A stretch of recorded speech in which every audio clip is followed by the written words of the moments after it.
The first duty of government is to protect our rights. It's our job to maintain the proper role of government in what we were tasked to do. If you really want to doge, this is how you doge. You don't vote for bad legislation that expands government. Thank you. Now we're talking about taxpayer money, and we're talking about accountability. It is their money. This isn't a government program we're actually spending on. We're actually giving it back to the people of Idaho. There's other options for making our ballots more secure, such as using watermarks or putting holograms on the ballots. And I think that that's what we need to look at more, is trying to get back to what we used to be, where our churches and our families took care of each other instead of relying on the state. I asked the question rhetorically, if we gave them another $1 billion, they wouldn't be happy. Well, we've given them $2 more billion, and it's not enough.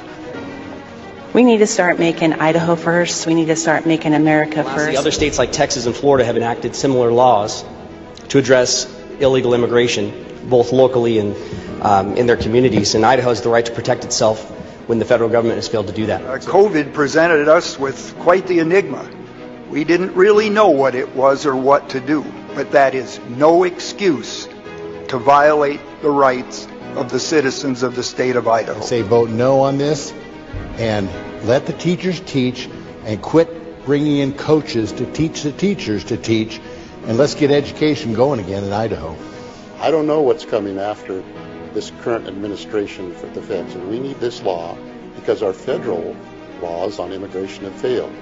Mr. President, I think it's incumbent upon us to allow parents to use their hard-earned dollars to provide what's best for their children. If I was looking at a business and I was looking at these figures, there would be heads rolling because this is unsustainable. My concern is that the resilience of Idahoans who believe in self-reliance and self-responsibility will be eroded. We need to be protecting our First Amendment rights, not inventing ways to slowly chip away at them. The First Amendment and our freedom of religion, freedom of speech are our first liberties. They are so important. We don't have the rest without them. Yeah, watch it.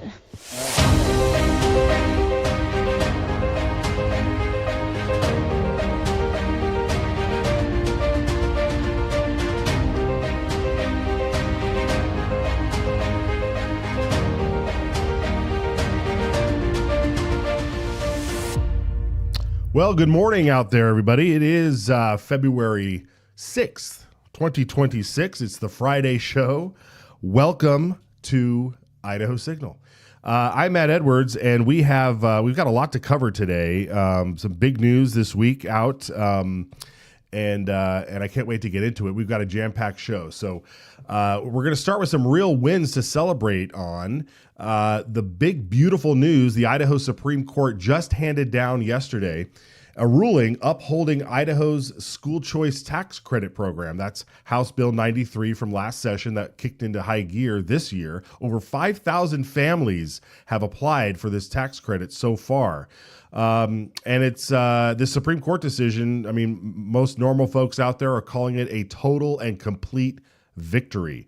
The challenge from the education cartel, including the lawsuit with Representative Stephanie Mickelson's name on it, it got smacked down hard. And parents get to keep their refundable tax credits for private homeschooling or private schools and the like. So we're going to dive deeper into that a little bit later in the show, because this is really, really good, huge news. Real freedom for families, real savings for taxpayers, and a real migraine for those unions out there.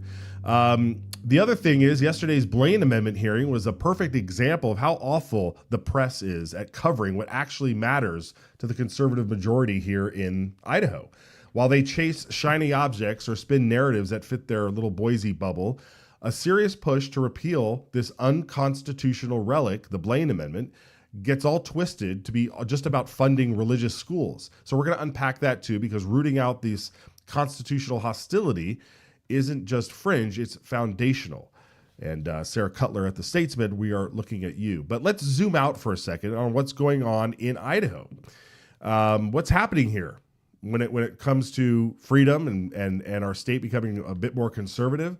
If you're looking for one of those, if you're one of those holdouts thinking that it's all hype, all you have to do is look at the receipts. Trump's 2024 turnout here was off the charts. It was crushing statewide, including even Ada County, which is this last little blue, purple, little holdout in the Treasure Valley there. But the down ballot races also told the same story. Conservatives are showing up and they're voting to reject the squishy status quo. And why? Because demographics are shifting. There's an influx of political refugees from California, Oregon, Washington, folks who've had enough of high taxes, high crime, and cultural rot. And they're bringing their votes against all that to the gem state. And Idaho's turning redder, and it's not slowing down. The election trends, the changing face of Idaho politics, whether it's voting, campaigning, or lobbying, that is where Idaho's Secretary of State Phil McGrain finds himself in the middle of day in and day out. And I believe I am happy to welcome him to the program this morning. Phil, it's good to see you. Happy Friday out there in Boise. Thanks for joining us. Happy Friday, Matt. It's great to be with you. Excellent. Well, I do appreciate you coming on, and I wanted to, when we spoke a while ago, you said you really loved diving into the numbers, and you're starting to see this trend with, obviously Idaho being one of the largest influx of people coming into the state over the last several years. You get to sort of be buried in those voting trends. What can you share with the folks out there on what you're seeing? Well, I think just what you were saying before I hopped on, we are seeing a huge influx of people, and politics being one of the main reasons that people are moving to Idaho. You know this personally. You and I have talked about this, and you're just one among many who have gotten fed up in other states, particularly in states like California, where the politics have changed so much. Going back to the days when Ronald Reagan was governor of California, that feels like a very distant memory from what we're looking at California today, to say the very least. And so you're seeing this huge influx of people. And as you know, through our voteidaho.gov website, we have our data and dashboards. And we actually have a dashboard dedicated to voters moving to Idaho. It shows the trend in terms of the states.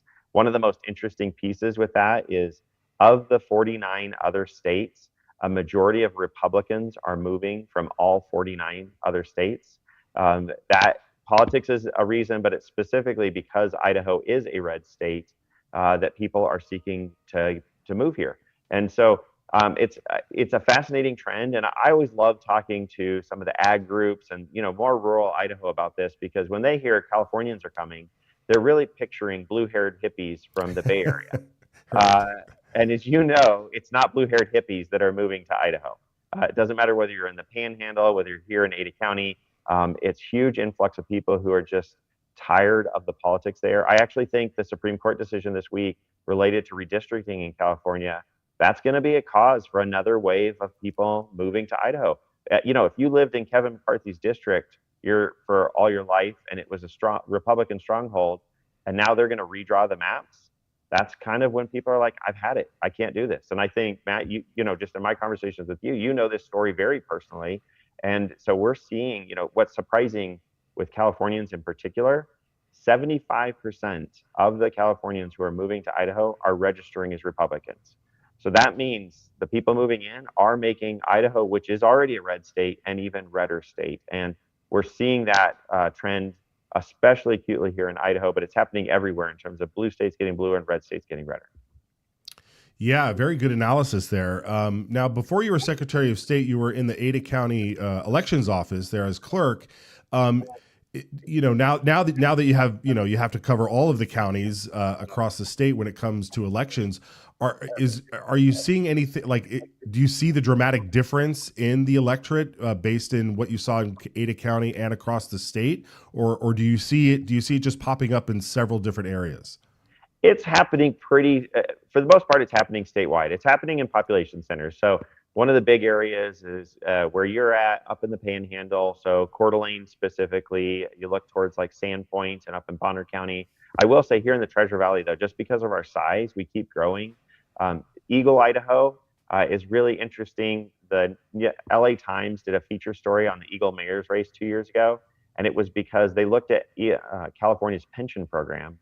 And the 83616 zip code is the #1 zip code in the United States for California public dollars. And that's because of all these, retired cops, retired firefighters, public works folks who are coming here to escape the system that they've seen in California. It's interesting. Rural parts, though, they're not changing nearly as much. Its population centers continue to grow more. And I think that's one of the trends we're going to watch as a state as we grow up, like other states have, is that balance between the urban and rural areas here as well. And then let me ask you about turnout. Is the enthusiasm to vote? Have you seen turnout rise, or does it kind of just fluctuate at normal trends, even though the population's higher? I've definitely seen a lot more political activity, especially people. If politics motivated you to move, you're going to be engaged. New voters coming in are engaged. In terms of overall numbers, we're still going to see a high turnout in November. I think the big challenge here is so many races are going to be determined in the primary.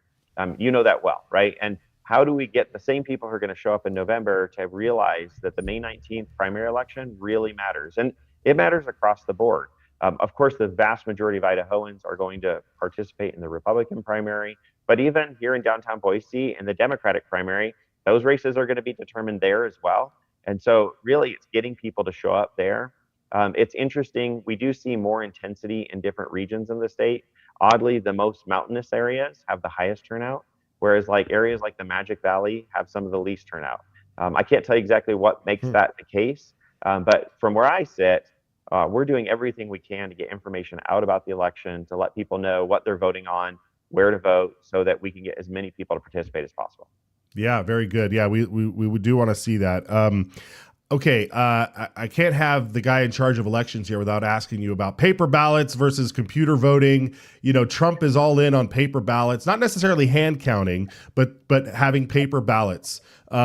What can you tell us about, what happens across Idaho? Because I know all the counties sometimes they can modify what they can do, and it's different by county. But talk to us about paper ballot. What are your feelings on paper ballots? What are your feelings on computers? Yeah, absolutely. Election integrity, hot topic, has been. I've spent my career working in this space. I think one of the things we have for those who are really interested on our website is we have details about election security related to Idaho and our 12 principles. But part of that is every Idahoan does vote on a paper ballot. That's one of the important things. The paper ballot is the official record of your vote. So whether it's when we're doing our post-election audits, which we do after every primary and general election, or if we do a recount because of a really close race, we look at the specific paper and the markings that the voter made.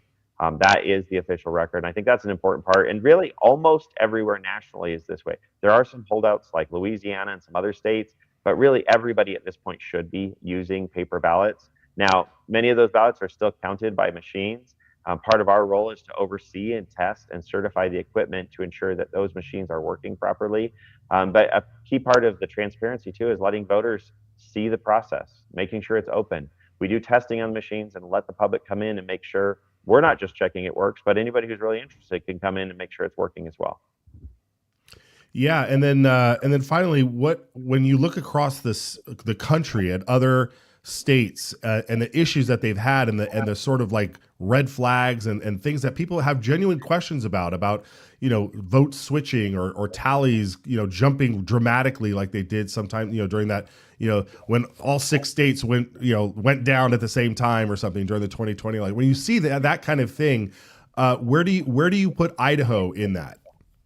Idaho's done an exceptional job. I think historically we've done a good job, but we've made such an investment into beefing up our system, especially following the 2020 election, both making it more transparent, but adding in things like the post-election audits, making sure that voters have the information to do it. And I would say most notably right now, a big topic that I've been very engaged in is just voter list maintenance. So Idaho was one of the first states to go through with the Only Citizens Can Vote Act, where we checked every record on Idaho's voter rolls to make sure there are no non-citizens.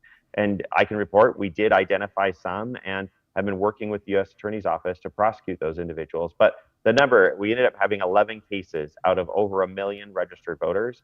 That shows our system's working, and we keep adding more requirements. Right now in Congress, there's discussion about photo ID requirements. Idaho has a photo ID requirement.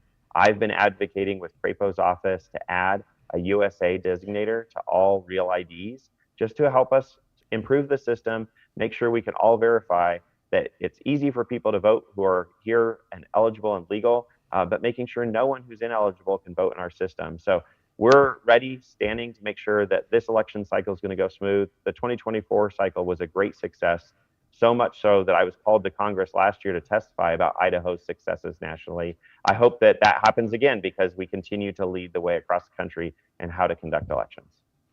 All right. Well, that sounds good. Okay. Well, what's your office working on right now? You got any messages out there for everybody? No, I think the big thing is for our office, we're as busy as it gets getting ready for the primary.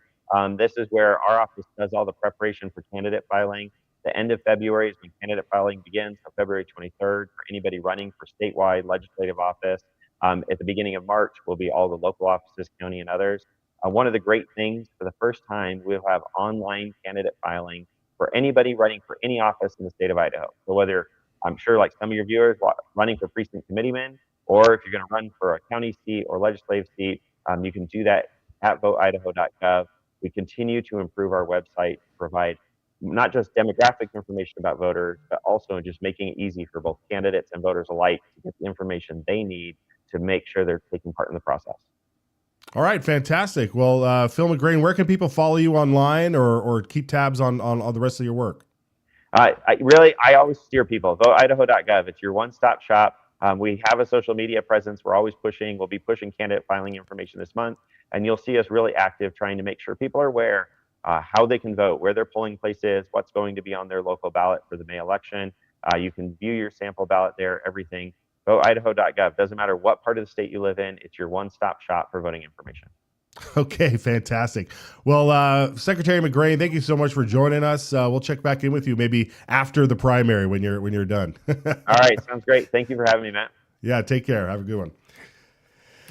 Excellent. All right. Well, it's good to have the secretary on here. I think he's our first statewide official who's joined us on the program. So that's very good. We do have another one in the works. Hopefully next week we'll have some stuff coming up.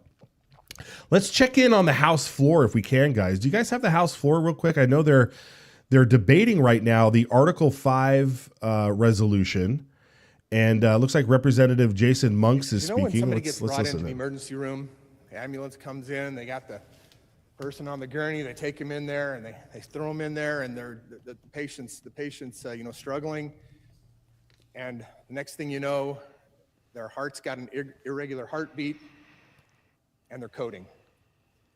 And what do? They break out the paddles. They stick the paddles on that patient, and they try to revive the patient. And he said, our country's like that patient sometimes. And Article 5 is the paddles to save the country. Now, at the time, this was a number of years ago, when I talked to Steve about this, he said, we're not there yet. And I think he was right. I don't think the country was there yet as far as the amount of debt that we had. But boy, in the last several years, we've continued to exacerbate that problem. And I'm not telling you that the patient has coded yet, but I think it's really, really close. And I don't want to wait until it codes, because sometimes when a patient's coding and you use the paddles, it's too late. I don't want to wait until it's too late. And I understand all the risks, and I get that, and I'm not faulting anybody who decides that this isn't the way they want to go. I understand, I've been there, and I'm not telling you to change your vote. I'm just telling you, I have, and I'm okay with moving forward, because to me, I don't want to wait until the patient codes before I apply those paddles. Thank you, Mr. Speaker. For debate on the motion. Very good. Gentleman 9, care to close the debate? Yes, Mr. Speaker. I would. Ladies and gentlemen, thank you for the heated and I guess heated maybe is not the right word, the very informational debate. Everyone has a great opinion about this, and I know we all really care about our Constitution. What struck me was at least a couple things. I think, I think the Burger Court was mentioned by some of our good folks. Don't forget, the Burger Court was the most liberal court in history that brought us Roe versus Wade. I don't know if that's somebody we really should want to rely on when we're starting to decide this. But what I think the good gentleman from 30 What overcame that burger court was our good President Reagan, who actually came to our state in Idaho when he was a governor to push for this very thing. This very thing. And I know he's a hero of mine and a hero of each and every one of the good conservatives here with us today. The one big contention that I took away from each and every opponent of this was the fear of a runaway convention, the list of horribles, the horrible things that could happen if for some reason, this gets to a convention. But maybe they didn't, I want to be clear, because maybe they didn't hear when I first started this out. The point of this is not to actually get to a convention, right? We are trying to get to a point, and if you read the poll I gave you, where over 80% of Idahoans support exactly what we're doing, and in many districts of your district, your conservative districts, over 90% of people who were polled on this across our entire state support exactly what we are trying to do. We're trying to pass a resolution to force Congress, to force them to propose a balanced budget amendment. We don't want to have the convention ourselves. And once we get to these 33 states, that is what's going to happen. And you know why I know we're not trying to actually go through the whole convention process? Because if you read the resolution, we put a 7-year sunset into it because we're so close to there. We're not trying to drag this out forever. And the great thing about our body, we can always repeal this and pull it back. We have that comfort and opportunity that if we feel comfortable and all of a sudden people are like, oh, we want something different now, we have the ability to pull it back. We are in control, and that's what makes us a sovereign. My friends, what I didn't hear, even though I heard the list of horribles about something we're not even intending to do, is what other solution is there to this problem? No good solution came out at all, except for, well, let's vote some other people in. Let's do this or that. Has that worked? No, but our founders gave us this tool. My friends, doing nothing is not a plan, and hope that it somehow gets better is not a strategy. Today, you have the ability, right here, right now, to tell Congress exactly what they need to be doing, exactly what they should be doing. And they should be passing a balanced budget amendment and sending it back to the states for ratification, and that's exactly what this will do. I urge your green light, and I yield my remainder of my time. I do not yield the remainder of my time to the gentleman 14, but I urge your green light on this resolution. Thank you. Thank you, gentlemen. Debate is closed. Question is to House Concurrent Resolution 25, pass the House.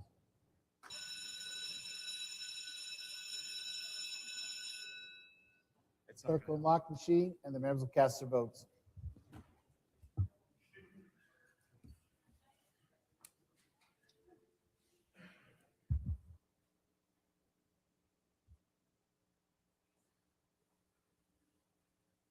Has every member voted? Does any member wish to change their vote? Representative Shepherd. Clerk will lock the machine and report the pairs. Pickett votes aye. Hawken votes nay. Rain 12 votes aye. Healy votes nay. Vanderwater votes aye. Thompson votes nay. Wheeler votes aye. Hostetler votes nay. Wahanka votes aye. Kaler votes nay. Berman votes aye. Church votes nay. Daggert votes aye. Green votes nay. 36 ayes, 34 nays. More than a majority having voted in favor of House Concurrent Resolution 25. House Concurrent Resolution 25 is passed the House. Is there correction of title? No correction of title. Hearing none, the title is approved, and the concurrent resolution will be transferred to the Senate. Gentlemen, 22. Thank you, Mr. Speaker. I move that all remaining bills on the third reading calendar hold their place until Monday, February 9th, 2026. All right, well, there you have it, folks. The first step of the Article 5 convention resolution to propose a balanced budget. I don't know if term limits are a part of that on this one, but there you have it. It passes by one vote. I mean, 2 votes, it looks like, but if one person went to the nay, it'd be 35-35, and it would have failed. So it passed by one vote, 36-34, and it now heads over to the Senate. So There you go. A lot of discussion on this Article 5 convention stuff. A lot of discussions. We heard some of that, the closing debate there. What we'll probably do is clip out the entire debate and make that available online for you all to watch as well. So you can catch up on that later. I believe, did Brian Allman just pop his head in here? Do we have Brian? If so, let's bring him in for a little bit of analysis before we go to a break. Is that true? Hey, Brian, good to see you. I'm here. Yeah, excellent. Yeah, you were just in the gallery there watching some of that debate. We only carried a portion of Monk's and then who was that? Schertz's closing debate. What did you think of the debate on the floor on Article 5? Well, it's a strange issue. I think everybody in there agrees that we have a spending problem at the federal level. Everybody agrees that the Constitution is sacred and we got to protect it. And then you get this divide, and it's a divide that crosses some interesting lines. You have a lot of conservatives and Democrats who are worried about the unintended consequences of this, but then you have, other conservatives as well as people who I would characterize as more moderate who are saying, hey, we got to do something, and this is definitely something, so let's do it. And obviously it was very close. It passed by one vote, like you said. If one had flipped, then it would have failed. So now it's on to the Senate, and the debate continues. Yeah, very fascinating, and we'll like I said, we'll play a lot of this stuff later and hear some of the debate. But I've been getting emails, I've been getting phone calls. I think did we play something on the air that had to do with Article 5? I mean, there's a lot of folks out there. There's also several organizations who are proposing different things. I mean, this one is specifically just for a balanced budget amendment, correct? There's another one out there that's also calling for term limits. Right, there's a House Concurrent Resolution 23 was actually proposed before this one, which is why it has the lower number. But it's for term limits, but it's the same idea. Call a convention of states, get Congress to do that, and I think the idea there is just the same as this one, as Representative Schertz said, to pressure Congress to do it itself. Now that this one has passed, I would expect that HCR 23 will start moving because now they've seen where the votes are. Right. Yeah. I guess so. But then maybe you'll see people switch because they say, well, I think a balanced budget is going to be a very tricky thing to handle. And then they'll switch their vote to say yes or no to who knows? Maybe. But only one can tell in this situation. All right. Well, Brian, I think what we're going to do is, if you can, stick around. We're going to go through some stuff that happened in JFAC this morning. We also had a bunch of committees in session yesterday that had some bills come through that we want to share with folks. So let's do this. We'll let you go. We'll let you go set up somewhere more comfortable, and then we will head back to you in after the break. So, folks, real quick before we go to that break, I just wanted to share with you this article that the Statesman, excuse me, the Idaho Statesman put out last night regarding the hearing on the Blaine Amendment. Yesterday in the State Affairs Committee, we had this hearing on the Blaine Amendment, and the Idaho Statesman was in the room. Brian Allman had told us that Sarah Cutler was there. Sarah Cutler apparently just left the hearing, and we thought, well, did she or did she not get any statements from the folks in the room? And if you saw our program yesterday, we interviewed Pastor Danny Stanmeyer from the church that was targeted because of the Blaine Amendment. We spoke with his attorney, who you all should know right now, is Catherine Hartley from Pacific Justice Institute. Plus Elaine Price was there and everything. And what is that? Can we see the headline? And here's her headline. Her headline is, should Idaho fund religious schools? For the first time, proposal moves forward. Folks, what kind of headline is that? What kind of headline is that? Was that the proposal yesterday? You were watching. Was that the proposal?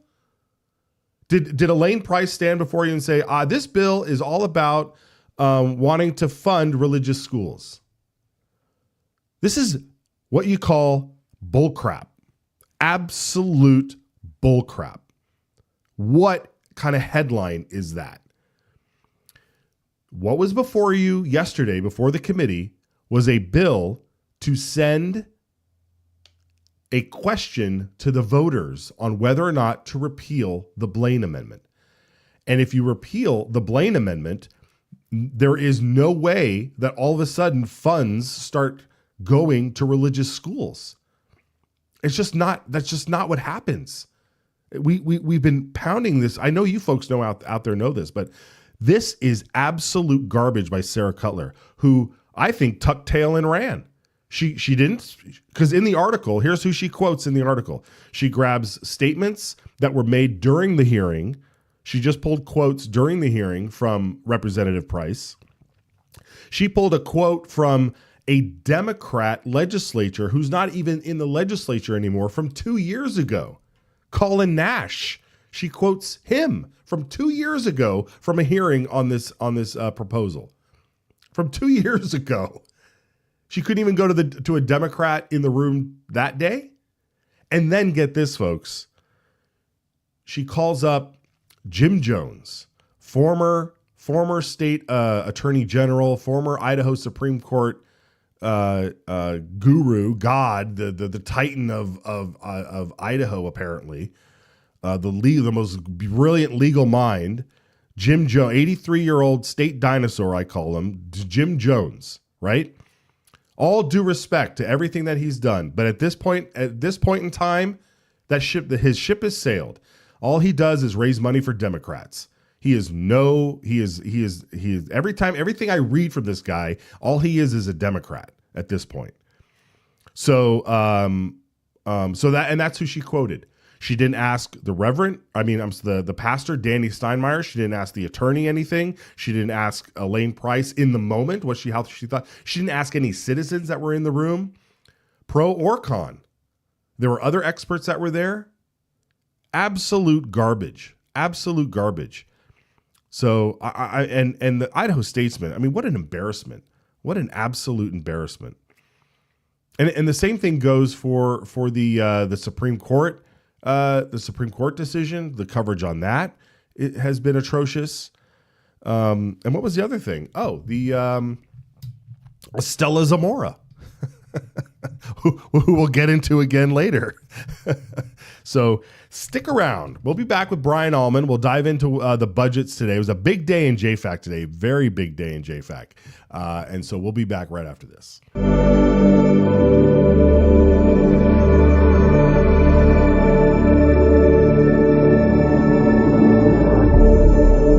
That's exactly what happened. You want to pull the tape? You can pull the tape because we now got video. Idaho is the dirt under your fingernails after an honest day's work. Idaho is the hug around your neck when your daughter spells her first word. Idaho is the written word of the law, steadfast and impartial, guarding liberty for all. Idaho is the family rifle passed down, a legacy of protection and the right to stand firm. Idaho is the echo of your own voice, unshaken and free, standing tall among the world's silenced. Idaho is the home that's built to weather storms, not empty wallets. Idaho is the quiet trust between a patient and healer, unbroken and sacred. Idaho is the hymn carried by the Spirit, gathering neighbors together in faith and purpose. Idaho is the laughter around a campfire, a family's bond growing stronger with every word. Idaho is the pioneer's will, firm and clear. We govern ourselves, free and unbound. Idaho is what America was. Let's keep it that way. Ask your legislator to sign the Citizens Alliance of Idaho pledge to preserve our shared values. We ride together. Hello, folks. Welcome back to the program here. We got a question here. I thought they were voting on getting rid of vehicle registration stickers. And yes, that is going to be up soon. It was on the second reading calendar today in the House. Bills get voted on when they reach the third reading calendar. So the process is once a bill makes it to the floor, it has to go through at least 3 days where it's available so that everybody can read it and everybody can catch up on. Bills don't just rush to the floor right away and then get a vote on. They can suspend the rules occasionally to speed up the process, but generally speaking, a bill will sit on a reading calendar. It will sit on the calendar for 3 days until it's voted upon. So today was the day that it's on the second reading calendar. On Monday, it'll be on the third reading calendar. That doesn't necessarily mean it will get voted on Monday, but at least it will be available to be voted on as early as Monday. So there you go. And thanks for asking the question, or at least voicing your concern. Okay. All right. Let's bring Brian Allman back in here. Brian, we got some news, right? What's happening over there in the Senate? Yeah, so you mentioned bills that will sometimes be pulled from the second reading calendar. Well, sometimes there's a bill that they just want to get through in a hurry, and the tax conformity bill is one of those. It left its House committee on Monday morning. I think by Tuesday it was voted on in the House. They pulled it from the second reading calendar for a vote, which they can do with either unanimous consent or an actual motion. And it passed over to the Senate. Yesterday it passed the Senate committee, and every one of those votes was party line. Republicans were supporting the tax conformity bill to conform our state tax code to the federal government, especially the changes in the one big beautiful bill. And then it was on the Senate second reading calendar today. Well, they pulled it again for a vote. They really want to get this through. And I just saw a tweet from Senator Phil Hart saying that they have passed it. I don't know the vote count, but if I had to guess, I would say it's probably party line. So it is now headed to the governor's desk. I know they wanted to get that done quickly so that, one, JFAC would have solid numbers for how much of a revenue hit it's going to be, because they're not going to get as much revenue as they might have expected because of these tax cuts. And also, so citizens and taxpayers and tax preparers can have the certainty of knowing how they're going to file their taxes, which we're doing right now, of course. Yeah, so that was very important to get through today, and let us know exactly where we are so we can get a move on with our ritual here in this country of sending our money to the government, or hopefully getting it back wherever you sit. All right. Well, this morning in JFAC, Brian, today was the day to cut, right? I mean, it was. They've been building up for weeks now, and today was the first day where they actually had some action items to decide on some cuts. Yeah, and unfortunately, Idaho Public Television seemed to have some technical difficulties throughout a lot of the committee hearing rooms today. So we don't have a lot of footage, or at least a lot of footage that makes sense in the context of what we're discussing here.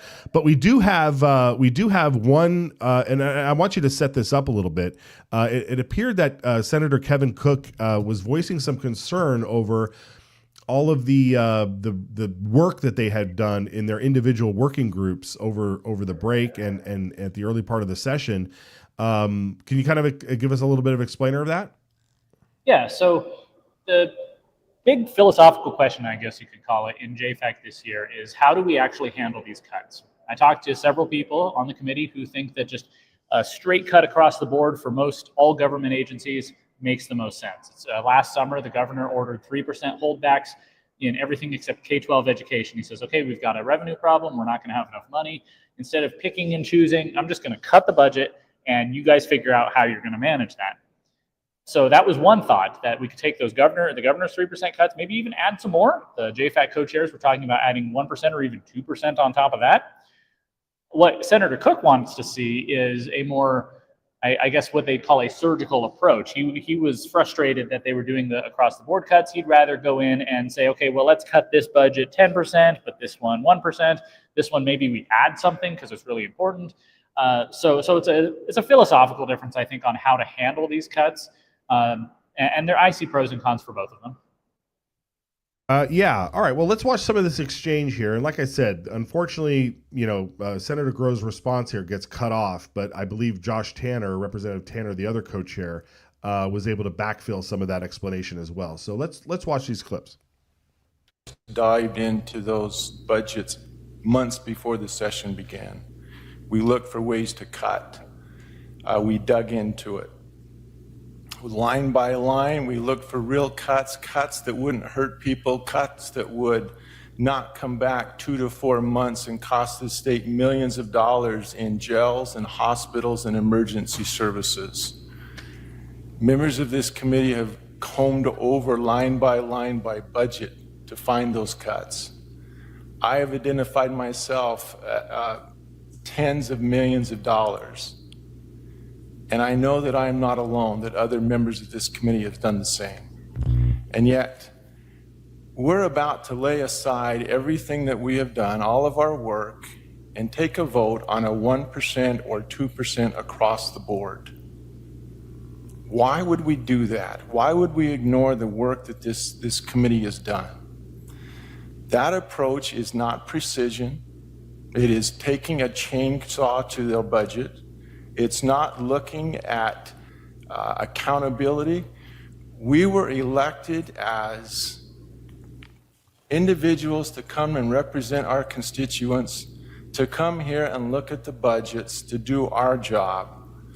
I'm asking you, Mr. Co-Chair, to let the committee do its job, to let us do what we were elected to do. I respectfully ask that you bypass this agenda item and go on to agenda item 2. Put the committee back to work doing what we're supposed to be doing. Thank you. Thank you, Senator Cook. Appreciate those comments, and we appreciate the hard work that folks have been doing in the off session. This does not in any way prevent all the work that you've been doing to come to full fruition. So all this is doing is saying, look, there is a certain level of cuts that would be appropriate at this point in time. To do here is give that structural. We're not trying to take anything away from any working group, nor should we. Realistically, we've given the working groups a fighting chance to actually a good baseline to start from to how to actually work through these budgets. Now, within the work groups, you can adjust your budgets up, you can adjust or other things down. But in the end, we're trying to give you guys a structural balance because that's what our job is. That is what constitutionally, that is what we're required to do. And that is all we're trying to set up here. All right, duly noted, Brian. It's like, hey, we're giving you a baseline now. Now you can go in there and still do what you wanted to do in your working groups, right? Yeah, when Senator Cook said that this is a chainsaw to the budget, my first thought was, well, good. We need to chainsaw this budget. I think it's Senator Zeiderveld later, I don't know if you have a clip because we were having those issues, later points out that budgets have grown 60% over the past 6 years, and now we're getting really emotional about cutting them 3, 4, 5%. What is it about the growth over the past 5 or 6 years that is so impossible to cut that we say we've cut everything to the bone, there's nothing more to cut? So I do support the measure to cut it 3%, 4%, 5%, and then figure out the details at the line item level within each budget. And so I think that's where Senator Groh and Representative Tanner were going with that, and I look forward to seeing how it plays out. Yeah, likewise. We will keep tabs on all of that stuff, and of course, if we can get clips later on, if they upload some good footage, we'll clip it as well. All right, well, let's get to yesterday.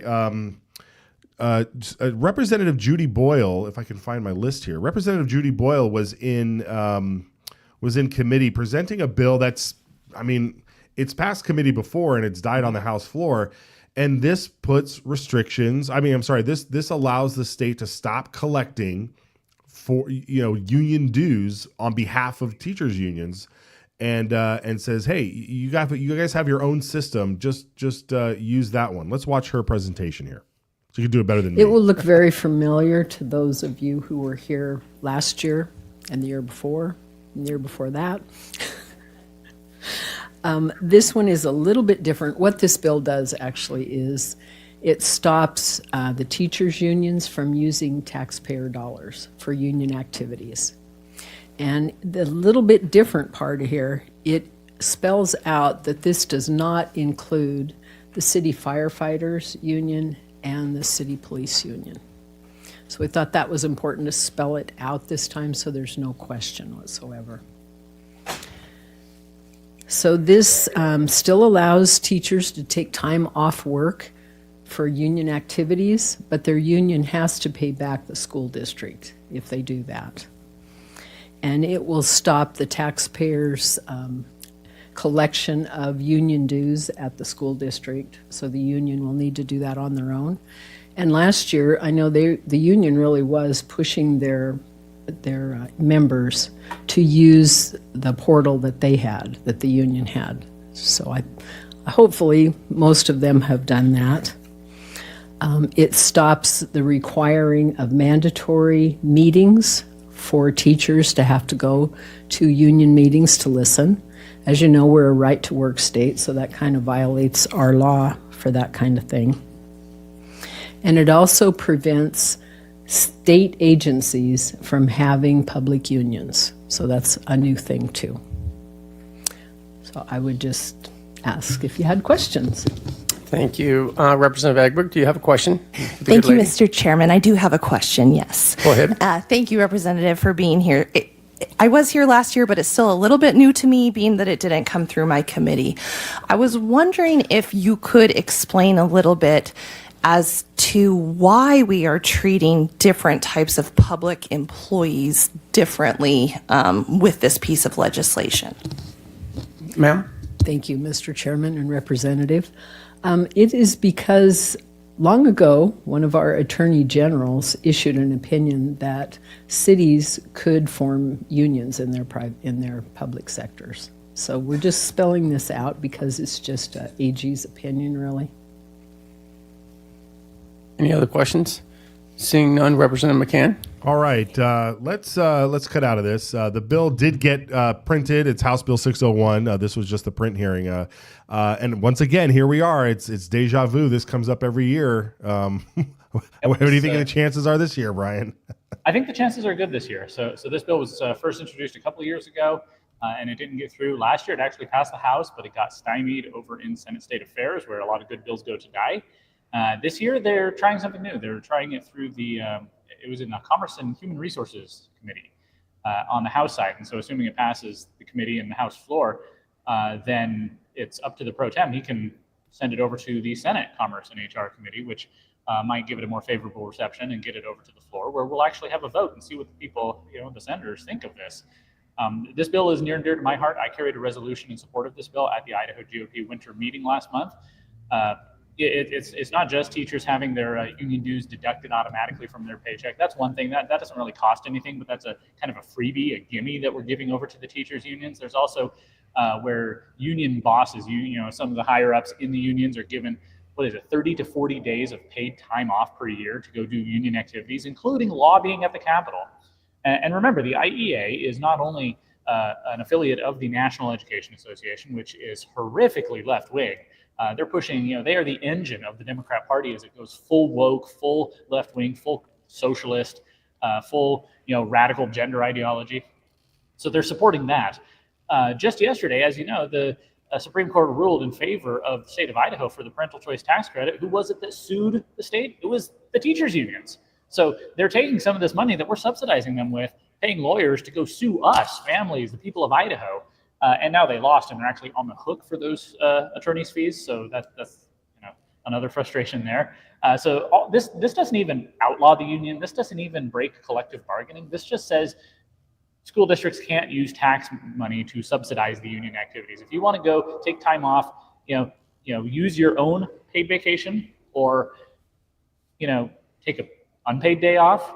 If you want to have teachers have to pay to the union, make them actually have to write the check instead of just taking it out of their paychecks. Yeah, and also covering the cost of the dues. There's two. They pointed out at least two school districts that add a lot of like a 1.7%. Like what do they call it? Like professional membership stipend or something. It's like, come on. Imagine any other organization. Imagine if we had teachers who were card-carrying members of the National Rifle Association or some conservative organization, and said, okay, we're going to give you a little bit of extra in your paycheck just to cover those dues. I think there'd be outrage. Yeah, absolutely. Well, speaking of the Supreme Court case, huge news yesterday when that dropped that the Supreme Court came out. How much of a smackdown was that? Did you read? The opinion was like crazy. Yeah, it was comprehensive across the board. First, they said that the petitioners basically did not have standing. You cannot claim that this law might affect you in the future or might injure you in the future, or you just don't like it and therefore you're going to sue. You can't sue based on policy disagreements, is what they said in the opinion. However, and this is something I'm really glad to see, they decided to give them, what was it, limited standing, or there's some technical term for it, just so that they could rule on the merits of the case, in which case they came back and said, the law is fine, it's not unconstitutional, so long as the government is doing its constitutional duty of providing and maintaining a uniform system of free public schools, which it is, $3 billion worth, then there's nothing in the Constitution that says they can't appropriate money for separate systems, to have a tax credit to allow parents to try something else. It's perfectly constitutional. It's within the authority of the legislature to do that, and the Supreme Court, they did not grant anything to the petitioners, including attorney's fees. Yeah, that's the one thing I pointed out yesterday, that all those attorney fees get to go right back, have to be paid for by the people that were suing, which is great news. But I mean, just to put a fine point on that, I'd love to just make sure people understand that not only did they say that these people had no grounds to sue, they weren't hurt, nobody was being hurt here at all.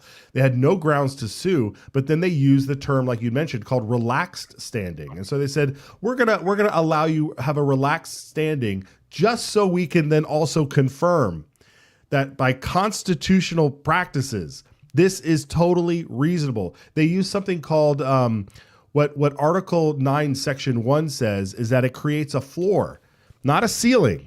It creates a floor. The legislature must do the floor aspect of education. It must provide a system of free and public schools.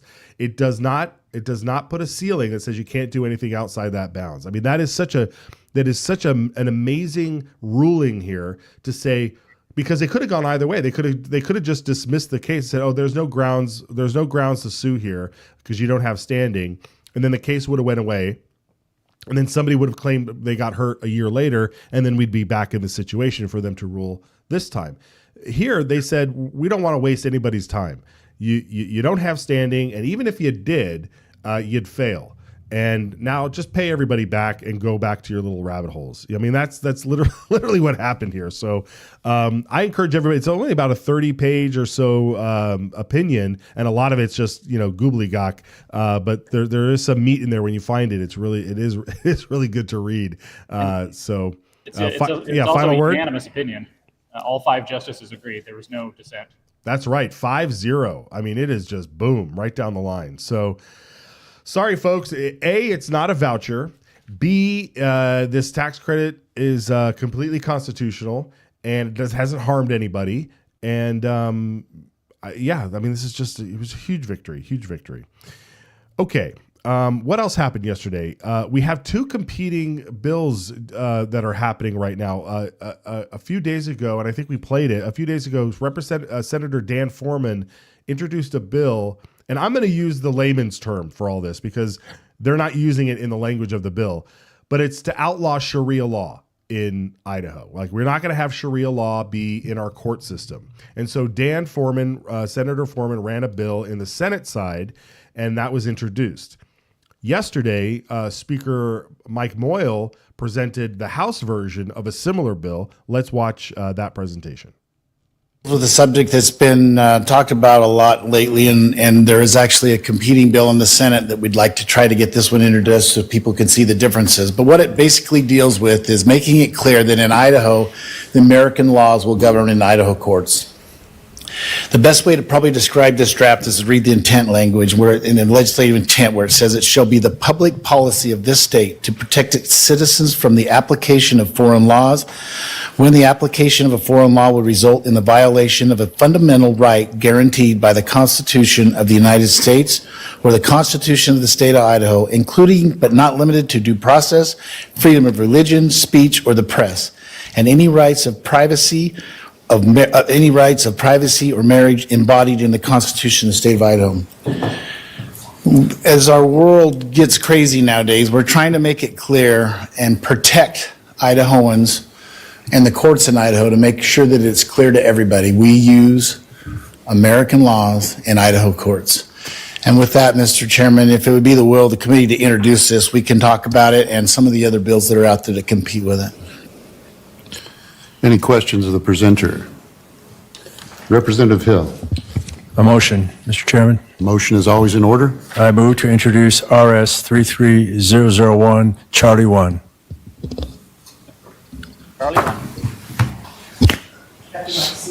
See no red lights. Yes, C1. I know that's what you meant. Properly before the committee is RS 3301C1 with a motion to introduce. All those in favor indicate by saying aye. Aye. Any opposed? Motion carries. It is unanimous. The motion carried there, Brian, of course. I wanted to make sure we had that Charlie bit in there. I think that's funny, man. Ted Hill. You know, you can take the boy out of the military. You can't take the military out of the boy, right? Yeah. So again, I haven't read them side by side yet, but any first impressions? It seems like they're trying to accomplish similar things, but from two different angles. The Senate version is going after laws based in religion, because you can't just target one religion and say we're not going to enforce those laws, because then, from what I've read, courts have struck that down. Whereas the House bill is going after laws that are not American in tradition, foreign laws. And so it'll be interesting to see the debate on both sides. One concern I would have with the Senate side is that if you tried to go after laws based on religion, what about laws based on Christianity, which is what our laws were based on in both in English common law and in American law. That is our tradition. So I think you got to be careful, because that might give ammunition to the left that says, well, we can't have any religious stuff in government. We've got to have that separation of church and state. So I don't know. It'll be interesting to see the debate on both sides and see which one comes out on top. This is something that we need. So I hope they get the best bill forward and get it passed. Yeah, I definitely think there needs to be something done here. There's an aspect of this is sort of like big L libertarian, where we just, government doesn't need to be involved in every little thing that we can do, or that we need, every little thing that we do in our lives. And but there's this sense of like, when you just let everything just be, which we've tried to do. Sometimes the enemies take advantage of that, and it's really hard to understand where you need to put your focus on, how you need to write language so that you don't have unintended consequences and that sort of thing. So I don't envy this position. The one thing that I do know, and if you allow me to get a little religion here, is like we need our society to turn back to God and turn back to the foundations that made this country what it is, that allowed all of these wonderful things to happen in our world that came about because of our the innovation and the devotion to God and country and the love that we had as communities for each other. That's where it really we need to have that focus. You can't do that from the government level. That needs to happen, within us. But you know what? I mean, at this point, like the enemy's at the door, the gate, whatever you want to call it. And people feel like we need to do something. And I just hope all of those folks out there, the doing something isn't just, watching, it's participating. For sure. Nature abhors a vacuum. And if you're you take away the foundation of your society and your laws and your morality and figure that we're just going to go forward without any of that, well, something's going to come in and take its place. It's going to be some foreign law or foreign religious law like Sharia or something like that. And so we need to strengthen the foundation of our society, not further weaken it. Yeah. All right, Brian, it's Big Friday. What's on your plate for the rest of the weekend? What do you got coming up? What are you looking forward to next week, and where can people follow you? It's busy times. I've got a school dance with my eldest daughter tonight. And then tomorrow's a Lincoln Day up in Jim County. We're going to hear from Alex Adams, who's obviously working in the federal government now. Going to watch the Super Bowl on Sunday. But in the meantime, I'm continuing to work on all these things. I'll probably do a deeper dive into the Supreme Court decision if I have a chance later today. I know you talked to Secretary of State McRae, and I'm going to go do that now, and I'll have that out soon as well. We got elections coming up. There's only about 2 weeks before filing. Can you believe it? Yeah, wild things. All right, everybody, make sure you follow Brian at Brian Allman on X, and we'll check back in with you next week, brother. All right, have a good weekend. All right, take care. Folks, the barbarians are at the gate, and a lot of them are already in the country, and the Trump administration and ICE has been trying to get them out. And it's not just Trump. I mean, you look at you've seen these reports online where you look at like how many illegal illegal aliens were arrested under Bush, under Obama, under Biden, and now Trump is out there doing it, and it's like the worst thing ever. But we wanted to kind of show you some of the folks in Idaho. The DHS just released a new website where you can go in and kind of look at your state. You can look and find mugshots of the people that have been arrested and sent back home. And these are and I also want to remind you, because there are people out there who are actively working against ICE's actions to get these guys out of there. And one of them was renominated for the Human Rights Commission last week, Estella Zamora, who's been on the Human Rights Commission here in Idaho since the 90s. She isn't any longer. And when word got out that that she was officially dismissed, there she is. When word got out that she was officially dismissed, oh boy, I'm going to read, you don't have to show these, but I'm going to read some of the comments from some of her friends out there who were just devastated that the governor would withdraw the name of Miss Zamora from the Idaho Human Rights Commission, because take a look at some of the folks that she's who she's defending here. I mean, these are the guys. Look at this. They are these four gentlemen. What is the charge for these four guys? Incredible. I mean, just look at these guys. And yet there's people out there saying, oh, Miss Zamora is an expert on human rights and that which entails any violation of human rights of citizens and non-citizens. It is not the Constitution is not the sole privilege of far-right broadcasters or any of the obsequious voices channeling out they're out-of-state influencers, blah, blah, blah, blah, blah. She's been a loyal public servant. She was an interpreter for Spanish-speaking defendants in criminal cases. Anyone who speaks ill of Estella or her work isn't living in reality. Oh, my goodness. The governor, how dare he? He is a disgrace as a governor. He is taking a huge loss by letting such an incredible and amazing woman, who is a huge support and knowledgeable part of the Caldwell Hispanic community. Little, you're making a huge mistake. She's been a part of the county for years, dedicated, unimaginably incredible, and loyal. Yet she posts anti-ICE. She whines online about getting rid of guys like these. This is awful. It's absolutely awful. And I mean, these are the worst of the worst that have been. You can go to this website. It's wow.dhs.gov. I love that they did wow. And you can choose, you can pick the state, Idaho, and just cycle through all of the people here. It shows you where they went back home. It's absolutely crazy. Absolutely crazy. Oh my gosh. Good riddance. Good riddance. We don't need people like that on our commissions. We don't even need that commission, you know. All right, folks, if you have your opinions, give us a call, 208. What's the number? 208-402-4915. Give us a call. Leave us a voicemail. We'll play it on the air. You know we will. I challenge you. I challenge you to do that. Also, if you are out there and you just want to hear the show using low, you don't want to use up all your data, IdahoSignal.live. Boy, it's been a long week. My talking is done. IdahoSignal.live is where you want to go. And folks, we not only did we hit 5,000 this week way early, we're almost at 6,000 this week. I mean, we just crossed the 5,600 mark over on YouTube. We got the hockey stick action going on there. And that's all thanks to you folks out there sharing the program. It is fantastic. Fantastic to do that. American Smoke Company we are presented by the American Smoke Company.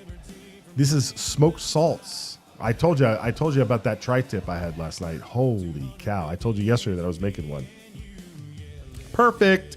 Used the cherry wood on that tri-tip. It was succulent as ever. Smoked salts. Get yours today at americansmokeco.com. And there's the AG announcing the win, the big win in the Idaho State school choice tax credit lawsuit. Big victory. Big victory. We'll leave you with that, folks. We'll see you next week. Have a fantastic weekend.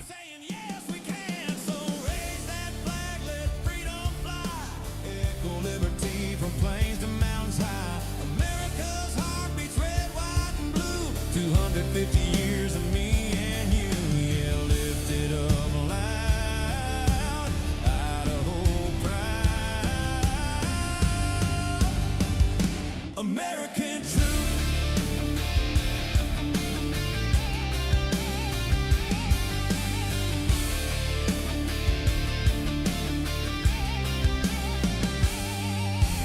Church bells rang through the valley air. It's the perpetual forever we'll sing.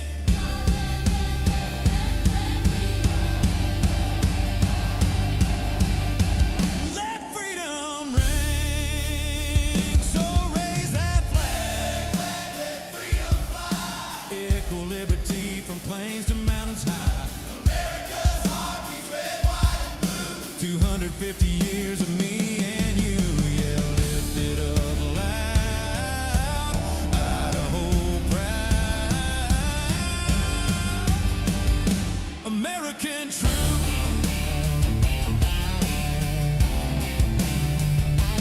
Idaho proud. Red, white, blue.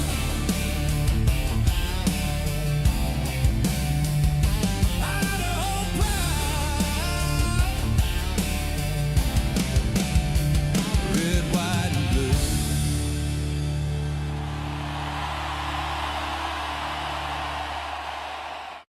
This bill, I think, it puts a stake in the ground that says we have a sovereign right to protect what's ours.